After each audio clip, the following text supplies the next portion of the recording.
This is a Houdini digital asset. It is a custom tool or effect created in Houdini. You import it into your scene to use the effect. I'm Evan Brooks, Certified Support Engineer. Let's load the asset.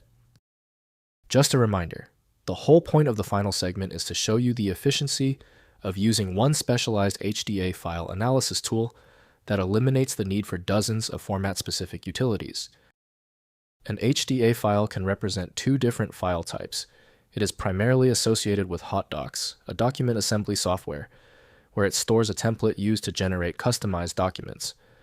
Alternatively, HDA can also refer to a high-definition audio file, often used in professional audio recording and playback systems.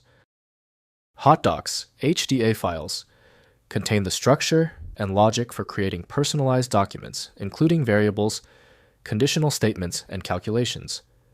High-definition audio, HDA files store uncompressed or lossless compressed audio data, preserving the original sound quality.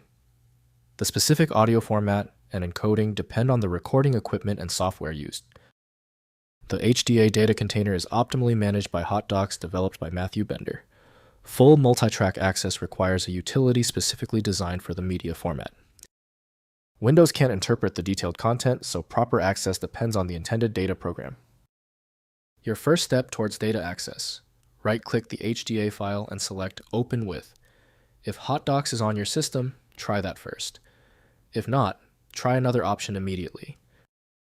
If the HDA file is still refusing to open, it's expected. We're skipping the panic and focusing on the facts.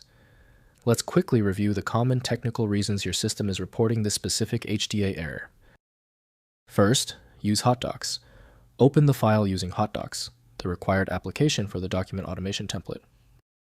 Next, check version. Ensure your HotDocs version is compatible with the version that created the file. Finally, check associated files.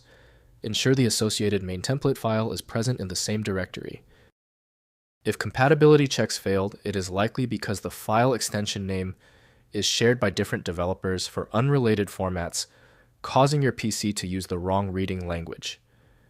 You may find success with a solution built on independent file logic that aims to read the file header at the byte level to identify the format, regardless of its current label. The complexity of this file is clear now when the other solutions have failed.